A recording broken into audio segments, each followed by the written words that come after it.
ಬೆಳಗಾವಿಯಲ್ಲಿ ಜಿಲ್ಲಾ ಆಡಳಿತ, ಜಿಲ್ಲಾ ಪಂಚಾಯತ್, ಮಹಾನಗರ ಪಾಲಿಕೆ ಹಾಗೂ ಕನ್ನಡ ಮತ್ತು ಸಂಸ್ಕೃತಿ ಇಲಾಖೆ ಸಂಯುಕ್ತಾಶ್ರಯದಲ್ಲಿ ತ್ರಿಪದಿ ಕವಿ ಸರ್ವಜ್ಞರ ಜಯಂತಿಯನ್ನು ಆಚರಿಸಲಾಯಿತು.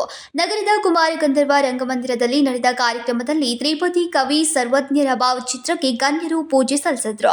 ಈ ಸಂದರ್ಭದಲ್ಲಿ ಕವಿ ಸರ್ವಜ್ಞರ ಕುರಿತು ಉಪನ್ಯಾಸ ನೀಡಿದ ಸಾಹಿತಿ ಡಾಕ್ಟರ್ ಗುರುದೇವಿ ಹುಲೆಪ್ಪನವರ ಮಠ್ ಅವರು, ಸರ್ವಜ್ಞ ಕವಿ ತಮ್ಮ ತೀಕ್ಷ್ಣ ತ್ರಿಪದಿಗಳ ಮೂಲಕ ಮನುಷ್ಯನ ಎಲ್ಲಾ ಮುಖಗಳನ್ನು ಅನಾವರಣಗೊಳಿಸಿ ತ್ರಿಕಾಲ ಸತ್ಯ ಹೇಳುವ ಮೂಲಕ ಬದುಕಿನ ಮೌಲ್ಯಗಳು ಮತ್ತು ಸತ್ಯ ಮಿತ್ತದ ಅನುಭವ ಸಾರವನ್ನ ಜಗತ್ತಿಗೆ ನೀಡಿದ್ದಾರೆ ಎಂದು ಹೇಳಿದರು.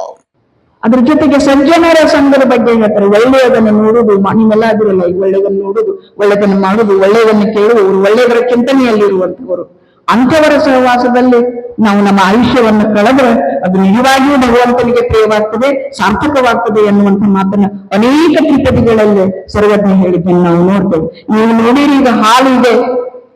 ಇನ್ನು ಈ ಸಂದರ್ಭದಲ್ಲಿ ಕನ್ನಡ ಮತ್ತು ಸಂಸ್ಕೃತಿ ಇಲಾಖೆಯ ಉಪನಿರ್ದೇಶಕಿ ವಿದ್ಯಾವತಿ ಭಜಂತ್ರಿ, ಗಂಡರಾದ ಸುರೇಶ್ ವೈದ್ಯ, ನಿಂಗಪ್ಪ ಕುಂಬಾರ್ ಸೇರಿದಂತೆ ಅನೇಕರು ಉಪಸ್ಥಿತರಿದ್ದರು.